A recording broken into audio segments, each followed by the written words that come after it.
પ્રકરણ 6 આંટી. પન્નાલાલ માનશા પટેલનો જન્મ રાજસ્થાનના ડુંગરપુર પાસે માંડલી ગામમાં થયો હતો.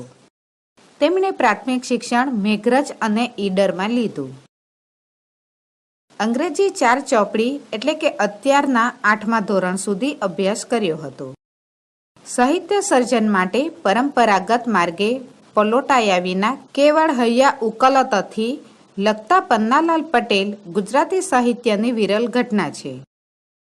વિષયવસ્તુ અને રચના રીતિમાં પોતેકી મુદ્રા ધરાવનાર વિપુલ કથા સાહિત્ય, ખાસ કરીને નવલકથા અને ટૂંકી વાર્તાના સર્જનને કારણે તેઓ કથા લેખક તરીકે વિશેષ ખ્યાતિ પામ્યા છે.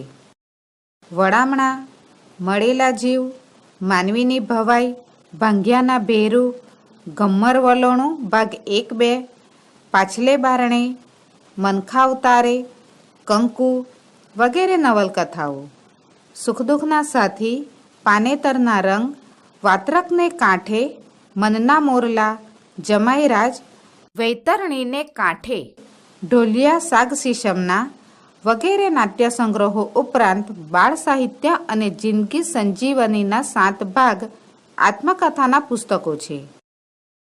ઉત્તમ સાહિત્ય સેવા માટે એમને રણજીતરામ સુવર્ણચંદ્રક તથા માનવીની ભવાઈ માટે ભારતીય જ્ઞાનપીઠ પારિતોષિક એનાયત થયા હતા. એમના સાહિત્યમાં વિષય વૈવિધ્ય અને ગામડાના પ્રત્યક્ષ અનુભવનું વાસ્તવવાદી નિરૂપણ થયું છે. સગામાં જણ્યા ભાઈઓ તો એકબીજા ઉપરના અતૂટ વિશ્વાસથી જ ખેતી ધંધો કહો કે સમગ્ર જીવન વ્યવહાર નિભાવતા હોય છે. પરંતુ ક્યારેક પરાયા પોતાના મામકા પાંડવાના ક્ષુદ્ર ખ્યાલો કેવો ભયંકર ઉત્પાત મચાવે છે તે આ વાર્તા સુપેરે ઉદ્ઘાટિત કરે છે. નાનાભાઈ ઈચ્છાશંકરની અનુપમ ઉદારતાની સામે મોટાભાઈ મૂળશંકરની સ્વાર્થવશતા, સ્વભાવ મર્યાદા નાનાભાઈ ઈચ્છાશંકર જાણતો હોવા છતાં દરગુજર કરે જ છે. આથી તો તે પોતાની પત્ની, પાડોશીઓ કે ગ્રામજનોની કોઈ વાત ધ્યાનમાં લેતો નથી. મૂળશંકરમાં ભરેલો ભારોભાર સ્વાર્થ ખુદને જ નુકસાનીની ગર્તામાં ધકેલે છે. બાળકોને કેરી આપવા જેવી તદ્દન સામાન્ય ઘટનામાં પડેલી પાડેલી હાથની આંટી ઈચ્છાશંકરના ચિત્તમાં કેવા વણ ઉકલ્યા વમળો સર્જી બંને મહાનુભાવોના જીવનમાં આંટી પાડે છે એ મનઃસ્થિતિ લેખકની સશક્ત વાર્તા કળા દ્વારા સિદ્ધ થાય છે. ગામમાં જ્યારે વાત ફેલાઈ કે આફ્રિકાવાળા ઈચ્છાશંકર એમના મોટાભાઈ મૂળશંકરથી ભાગ વહેંચે છે ત્યારે 25,000ની વસ્તીમાં ભાગ્યે જ કોઈ એવું હશે જેણે આ વાત માની હોય. કારણ કે ઈચ્છાશંકર એ ઘણા મોટા દિલનો માણસ સાબિત થઈ ચૂક્યો હતો. જ્યારે મૂળશંકર કોઈ કાળેય પરખાય નહીં એવો પાવરધો ને હોશિયાર લેખાતો હતો. ઈચ્છાશંકરના 20 વર્ષના પરદેશ વસવાટ દરમિયાન ઘણા લોકોએ એને કાગળથી તો વળી રજાઓમાં આવતો ત્યારે મોઢા મોઢ અનેકવાર કહ્યું હતું, મૂળશંકર સ્વાર્થી છે માટે તું જુદું વેચી નાખ. શા માટે એને અહીં ઘર બેઠે ભાગનો ધણી બનાવવો? અહીં એ જમીન જગ્યાની દેખરેખ રાખવાનો બોજો નહીં ઉપાડે તોય એમાંથી તને મળી પણ શું જવાનું છે? અલ્યા, તારું મારું સહિયારું ને મારું આગવું એવું થશે હો. તારી કમાણીમાંથી ભાગને અહીંની આવક ગાલશે પૂંછડાની છે. આનો અર્થ એમ નથી કે માત્ર વાતો કરીને જ લોકો સંબંધીઓ વેગળા રહ્યા હતા. અરે, કોઈએ તો મૂળશંકરના સ્વાર્થના પુરાવા પણ એની આગળ રજૂ કર્યા હતા. પરંતુ ઈચ્છાશંકરને મોટા ભાઈ ઉપર એવડી બધી ભક્તિ હતી કે આ પુરાવાઓને એ વઢાવી મારવાના પૈંતરામાં ઘટાવતો. બલકે કાન ઉપર લેતો પણ ધ્યાન ઉપર તો એની પત્ની કહેતી તેમ હવે લેશે આવતે ભવ. છેલ્લી રજાઓમાં આવ્યો હતો ત્યારે તો અહીંનો ન્યાય તપાસ જોવા વતનમાં રહેલી પત્નીએ પતિ સાથે એ 4 માસ લગભગ ઝઘડો જ રાખ્યો હતો. ઠીક કહું છું, તમે રહ્યા પરદેશીને ન કરે નારાયણ ને સાજા માંદા પડ્યા તો તમારો આ એકનો એક છોકરો હજારોની મૂડી છતાંય રખડી પડશે હો, માનો કહ્યું. પણ તોય ઈચ્છાશંકરે ભાગતો ન જ વહેંચ્યા. પત્નીના નામે થોડાક હજારનો વીમો વધારીને એને પણ બોલતી બંધ કરી દીધી. પછી તો પત્નીએ અને સંબંધીઓએ એનું નામ પણ છોડી દીધું. અમારે શું ત્યારે? ઊંધે માથે પડ ને ઊંડા ધરામાં. ઈચ્છાશંકરે ઘણી લીલી સૂકી જોઈ હતી. આફ્રિકા ગયો ત્યારે માત્ર એક લોટો ને શેઠની રસોઈ કરતા બદલવા માટે અબટ્યું જ પાસે હતું. પરંતુ લક્ષ્મી રીઝે છે ત્યારે વાત વાતમાં વારી જાય છે. ઈચ્છાશંકરે નોકરી છોડીને નાની સી દુકાન માંડી ને અત્યારે તો એની પેઢીઓ નાગરવેલની જેમ આખાએ આફ્રિકામાં પથરાઈ રહી છે. અહીં વતનમાં પણ જમીન, મકાનો તથા શહેર વગેરેમાં ઘણું રોકાણ છે. પરંતુ નવાઈની વાત તો એ છે કે ઈચ્છાશંકરનો મોહ જેમ જેમ મિલકત વધતી જાય છે તેમ તેમ એ તરફ વધવાને બદલે ઉતરતો જાય છે. માટે જ એણે અત્યાર સુધી મોટા ભાઈને પણ બધી જ મિલકતમાં ભાગીદાર ગણ્યા હતા ને રાખ્યા હતા.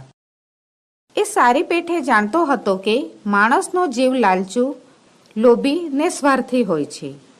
પરંતુ મોટા ભાઈને શાની કમી છે કે મારાથી બાદલું રાખે બહુ, બહુ તો લોકો કે છે એમ એમના સાસરી પક્ષને 500,000ની મદદ કરતા હશે એ જ ને? અથવા તો એમની છોકરીઓ માટે થોડાક દાગીના ગળાવ્યા હશે કે? અને એ પોતે જ આવી ઝીણી બાબત ઉપર હસી રહેતો, છેલ્લે ઉમેરતો, પણ લોકોને શી ખબર કે ભાઈના છોકરા એ મારા જ ભત્રીજા છે ને ભાઈના સંબંધી એ મારા પણ સંબંધી છે. આપણી કમાણીથી કોઈનું દુઃખ હળવું થતું હોય તો એટલું વળી કમાયું લેખે લાગ્યું. ત્યાં તો ધડીપ દઈને એક સવારે બોમ્બ ફૂટ્યો. ઈચ્છાશંકર અને મૂળશંકર આજે ભાગ વહેંચે છે. આખું એક ગામ અને જ્ઞાતિ તો ખાસ ઊંચું નીચું થઈ ઉઠ્યું. છુપી છુપી કશાક કામના બહાના ઓથે ઈચ્છાશંકરના ખડકીમાં લોકોની અવર જવર પણ વધી પડી ને પછી તો ખડકી બહાર ફળિયામાં, ચકલામાં, બજારમાં એમ બધે જ 5-7ના ઝુમખે મળી લોકો આ અવનવા બનાવની મીઠાશ માણી રહ્યા. ભવિષ્ય વેદતા તો એટલા બધા ફાટી નીકળ્યા હતા કે કોઈ કોઈના ભવિષ્ય માટે હકાર જ ન હોતો ભણતો. એક કહેતો હું તો જાણતો જ હતો, જ્યારે બીજા તો હું તો પોક પાડીને કહેતો તો કે જોજો પાપનો ઘડો. પણ કોઈનેય ખબર ન હતી કે શું પાપ હતું ને કેટલો મોટો ઘડો હતો ને તે કોનાથી કેવી રીતે ફૂટ્યો. ખુદ ઈચ્છાશંકરની પત્ની કે મૂળશંકરની વહુએ નહોતા જાણતા. અરે દુઃખની વાત તો એ હતી કે મૂળશંકરને પણ કારણ નહોતું સમજાયું. એટલું જ જાણતો હતો. કાલે સાંજે એક જ ઓરડામાં બેઠેલો ઈચ્છાશંકર ધૂનમાં હોય તેમ ઊભો થયો ને ફરવા નીકળ્યો. ફરીને આવ્યો ને ખબર આપી, મોટાભાઈ કાલે આપણે ભાગ વહેંચવાના છે. બસ આ સિવાય લાંબી કે ટૂંકી મૂળશંકરને તો ઘણું પૂછવું હતું, પણ એ જરાકેય ઊભો રહે તો ને. અને આમ ભાગ વહેંચવાનું નક્કી જાણ્યા પછી વળી પાછું ઘરના સંબંધીઓ અને ગામ આખું ઊંચું નીચું થઈ રહ્યું. પણ આનું કારણ? ભાઈઓમાં નથી તો જરા બોલાચાલી થઈ કે નથી એવો કોઈ બનાવ બન્યો. ત્યારે બેઉની વચ્ચે આંટી શી પડી? પરંતુ આંટી એવડી તો ક્ષુલ્લક હતી કે ગઈકાલે સાંજે બેઉ ભાઈ મેડી ઉપર બેઠા હતા. બારણાની પેલી બાજુ ગાદી ઉપર બેઠેલો ઈચ્છાશંકર આફ્રિકાની ટપાલ ઉઠલાવતો હતો. મુખરાવાળી ગાદી પર બેઠેલા મૂળશંકર તકિયાને અઢેલી છાપું વાંચતો હતો. આથમતી વસંતનો ગરમ પવન હજુએ આહલાદક હતો. એની ઉષ્ણતામાં હજુએ માદકતા હતી. એના ફરફરાટમાં હજુએ હળવાશ હતી. ટૂંકમાં યુવાનોને ગલપચી કરવાની ને આધેડોને તરબતર રાખવાની શક્તિ હજુએ એનામાં સભર હતી. નીચે ખેલતા બાળકોનો કોલાહલ પણ આ બે ભાઈઓને પેલા પવન જેટલો જ સ્વાભાવિક લાગતો હતો. એવામાં એક ખેડૂત મેડી ઉપર આવી ચડ્યો.